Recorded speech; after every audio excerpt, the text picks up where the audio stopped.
안녕하세요. 행복한 미술을 진행하는 교사 이건호입니다. 오늘은 조형의 요소와 원리에 대해서 배워보도록 하겠습니다. 조형의 요소와 원리는 미술에서 가장 중요한 요소이고 가장 기본적인 요소인데 하나하나의 요소와 원리들이 전체 그 작품을 구성하는 중요한 요인이 되겠습니다. 그래서 현대 작가들은 이 전체적인 그 조형의 그 조화를 이루고자 할 때 이러한 그 조형의 요소와 원리를 활용하는 것을 알 수가 있습니다. 자, 그러면 자료 화면을 보면서 설명하도록 하겠습니다. 현대 미술은 조형의 요소와 원리의 탐구라고 할 수가 있습니다. 추상화는 어떤 대상을 표현하는 것에서 목적이 있는 게 아니라 조형의 요소와 원리로 작가의 내면 세계, 내면 세계가 가장 중요한 요소가 되겠죠. 내면 세계를 표현하기 위해서 이러한 조형의 요소와 원리를 활용합니다. 그뿐만 아니라 그 자연에서도 자연의 그 대상이나 대상 속에 조형의 요소와 원리가 담겨져 있기도 합니다. 조형의 요소로는 점, 선, 면, 색, 명암, 질감, 양감, 색조 등이 있고요. 조형의 원리로 통일, 변화, 조화, 균형, 대칭, 비례, 율동, 동세, 대비, 강조, 점이, 착시, 변형 등 이렇게 다양하게 있는데 조형의 요소는 형태를 구성하는 가장 기본적인 어떤 요소가 되겠고 조형의 원리는 이러한 형이나 색이 이루는 어떤 원리를 가리킵니다. 자, 점은 점점 커지면 면이 되고 입체도 작으면 점으로 인식됩니다. 자, 선은 모든 조형의 기초로 대상의 윤곽과 덩어리를 암시하고 작가의 개성을 표현합니다. 직선은 딱딱하고 힘찬 느낌을 주고 곡선은 부드럽고 유연한 느낌을 줍니다. 면이 모여서 입체를 이루는 요소가 되겠습니다. 색은 그 명도, 채도, 색상으로 이루어져 있고 이것을 색의 3요소 또는 3속성이라고 부릅니다. 명도는 밝고 어두운 정도를 가리키고 채도는 맑고 탁한 정도, 색상은 색의 종류 및 구분을 가리킵니다. 자, 색은 고유의 색은 그 물체의 색을 가리키고 인상의 색은 시시각각으로 달라져 보이는 순간적인 색을 가리키고 창조의 색은 작품에서 표현된 작가의 창의적인 색을 가리킵니다. 자, 이번에는 명암, 질감, 양감에 대해서 배워보도록 하겠습니다. 명암은 실제 대상의 실제감, 입체감, 양감을 표현하는 요소이고 특히 이제 반사광에 좀 유의를 해야 될 필요가 있겠죠. 자, 질감은 재료의 표면에서 느껴지는 촉각입니다. 촉각적인 느낌으로 부드럽다거나 거칠다거나 투명하다거나 매끈매끈한 그런 느낌입니다. 그리고 양감은 무게감이나 부피감, 중량감을 느끼는 것이고 색조는 모든 색마다 색의 깊이가 있겠죠. 그것을 색조 또는 톤이라고 부릅니다. 여러 가지 그 조형 요소나 원리에 대해서 기본적인 자료 화면을 우리가 공부를 해봤고요. 개개의 그 요소 속에 어떤 식으로 표현되고 있는지 어떤 작품과 비교하면서 진행하도록 하겠습니다. 자, 우리가 가장 많이 사용하는 기법 중에 하나가 통일감입니다. 통일을 전체적으로 많이 주면은 작품이 안정감을 주고 어떤 전체적인 질서를 주는 요소가 되겠습니다.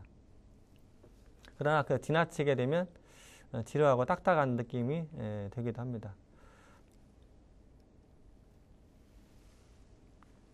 변화는 어떤 그 지루함에서 벗어나게 해주는 요소가 되겠고, 통일감에서 뭔가 그 다른 느낌을 줄 때, 지루한 느낌에서 좀 벗어나고자 할 때 변화를 주는데, 화면을 구성하고 있는 구성 요소들의 크기나 형태, 색채 등을 좀 다르게 주는 것을 변화라고 합니다. 지나친 변화는 작품이 좀 질서가 없어 보이고 좀 이해하기 곤란한 난해한 작품이 될 수도 있습니다. 균형은 어떤 무게감의 어떤 역학관계인데요. 중량감에서 좌우 전후의 어떤 수평을 삼는 원리로 오른쪽이나 왼쪽에 작품에서 오른쪽이나 왼쪽에 어떤 무게감을 가지고 있을 때 예를 들어서 어떤 무게감을 가지고 있을 때 어떤 균형을 잡아주는 것이 되겠고, 균형은 그게 대칭 균형과 비대칭 균형이라고 하고, 이런 작품 속에 있는 것은 비대칭 균형이 되겠습니다. 자, 대칭입니다. 대칭은 형태의 좌우가 같은 것을 말하는데, 이 작품은 타지마을 사진이 되겠습니다. 이렇게 중심축을 그었을 때 왼쪽과 오른쪽이 같은 모양을 이루고 있죠. 이런 것을 대칭, 시메트리라고 합니다. 비례는 길이의 길고 짧은 차이로 나타내는 선분의 아름다움을 비례라고 합니다. 이 작품은 그 유명한 밀로의 비너스가 되겠습니다. 밀로의 비너스는 이게 머리를 기준으로 해서 전체의 크기를 8분의 1 정도로 해서 8등신 미인이라고 봅니다. 그래서 철저한 비례에 의해서 제작됐다고 하죠. 자, 흔히 볼 수 있는 비례의 예를 다시 한번 설명하자면, 우리나라의 그 석굴암에 있는 그런 그 비례의 선분이 되겠습니다. 아주 치밀하게 짜여 있는 것을 알 수가 있고요. 레오나르도 다빈치는 인체의 비례 연구를 통해서 이런 작품을 보여줬는데, 그동안의 그 인체의 그 미를 8등신 미학으로만 여겼다면은, 레오나르도 다빈치는 이 배꼽을 중심으로 해서 선에 원을 하나 그려주고, 손을 벌렸을 때 크기와 전체 서 있는 크기가 같다. 그리고 여러 가지 팔 운동이라든지 다리 운동이 배꼽에서부터 출발된다라고 하는 것을 보여주는 인체의 비례 연구의 한 그림이 되겠습니다. 자, 율동은 규칙적인 요소들의 반복으로 어떤 요소들의 반복입니다. 요소들의 반복으로 음악적인 리듬을 주는 것을 율동이라고 합니다. 그래서 어떤 곡선이 여러 번 반복이 되는 것을 볼 수가 있죠. 여러 번 반복을 하면은 어떤 그 음악적인 리듬감을 줍니다. 피카소의 꿈이라는 작품인데, 서로 상반되는 요소를 대립시켜서 얻어지는 강한 효과를 주는 대비가 아주 잘 나타나 있습니다. 크기나 명도 등의 점차적으로 안쪽으로 이렇게 빨려 들어가면서 작아지는 것을 알 수가 있죠. 그래서 안쪽에서 또 볼 때는 또 바깥쪽으로 볼 때는 점점 커지는 느낌이 들죠. 그래서 크기가 점점 달라진다 해서 점이라는 효과입니다. 강조인데, 특정 부분을 강하게 화면의 변화와 생동감을 더해주는 요소가 되겠습니다. 여기 작품에서 강조된 부분은 이게 붉은 부분이 강조가 되어 있습니다.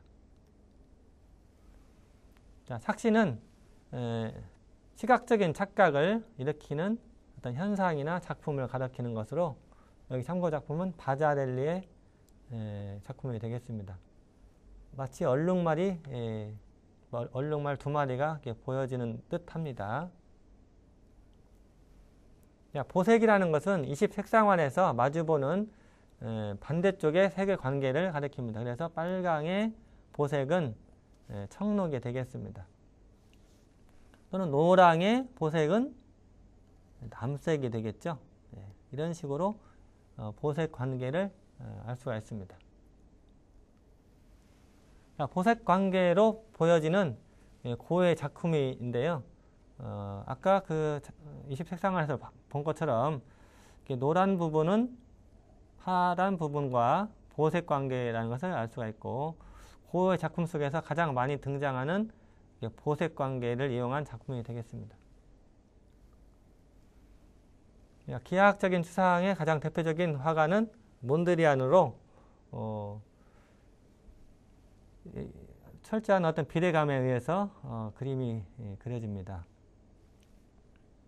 좀 딱딱하죠. 이성적인 판단에 의해서 그려지기 때문에 그렇죠. 이 반대로는 서정적 추상을 그려왔던 칸딘스키의 작품인데, 즉흥식후라는 작품이고, 자신의 그 이성보다는 감성에 의해서 그림을 그립니다. 이와 같이 그 몬드리안과 칸딘스키는 추상화를 일으키는 가장 중요한 대표적인 작가들인데, 오늘 그 간단한 실기를 통하면서 이 추상화를 한번 그려보도록 하겠습니다. 그런데 추상화에서 가장 중요한 점은 대상을 묘사하는 데 있는 게 아니고 조형의 요소나 원리만으로 작품을 구성하려고 하는 경향을 가리키는 거죠. 그래서 어떤 사람들은 추상화를 이해하지 못하는 현대미술이라고 생각하는 경우도 있습니다. 그런데 대상을 그대로만 묘사하는 게 아니고 내 감정이나 이성에 의해서만 그림을 그린다면 인간의 그 내면 세계를 표현하는 데 가장 좋은 방법이 되지 않겠습니까? 대상을 묘사하는 것보다는 인간 내면을 묘사하는 것이 더 중요한 수단이기 때문에 그렇습니다. 자, 그러면 실기를 한번 해보도록 하겠습니다.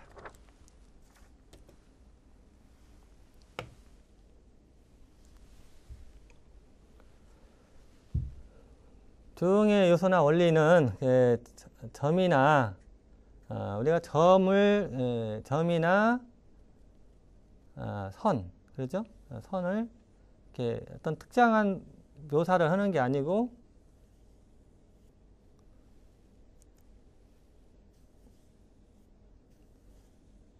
자신의 그 기분에 따라서 표현하는 거가 되겠죠. 자, 그렇다면은 점도 표현하고 선도 표현하고 그러죠? 자, 이번에는 면으로도 한번 표현해 보겠습니다. 면으로도 표현해 보고요.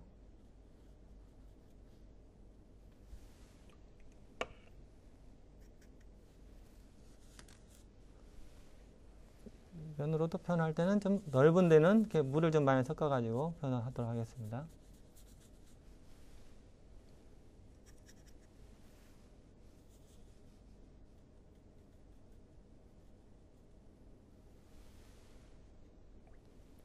색을 사용할 때는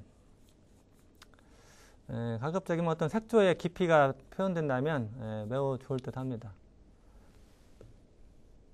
그래서 이제 이쪽 오른쪽 밑으로는 파란색 계열의 색깔들이 표현되도록 하고,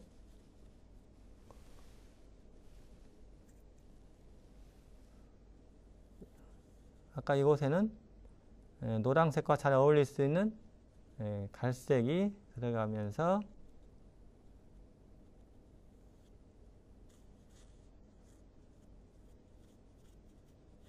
어떤 특정한 부분은 색깔도 나타내주고,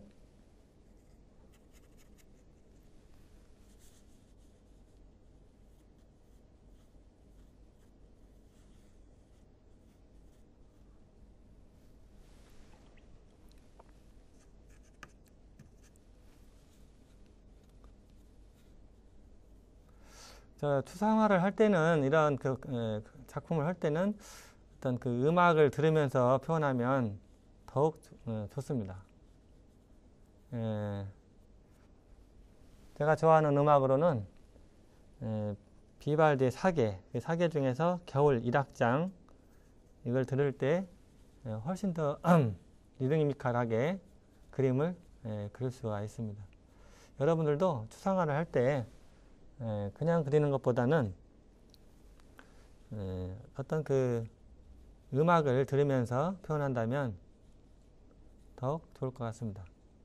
약간 마르지 않은 상태에서 선을 그려지게 되면 번지는 효과들을 낼 수 있겠고요. 자, 반대쪽에도 푸른색을 이렇게 가미를 하면서 이 사이사이에 남아있는 곳에 청색 계열을 이렇게 넣어주면은 재미있는 효과들이 나옵니다. 그렇죠?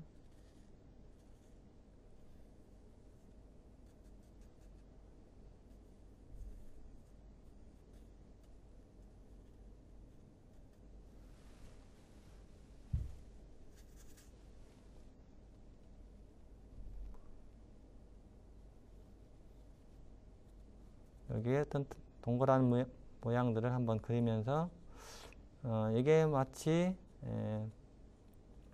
산의 느낌, 어떤 그 가을의 느낌, 이런 것들이 느껴진다면 더 좋을 거라고 봅니다.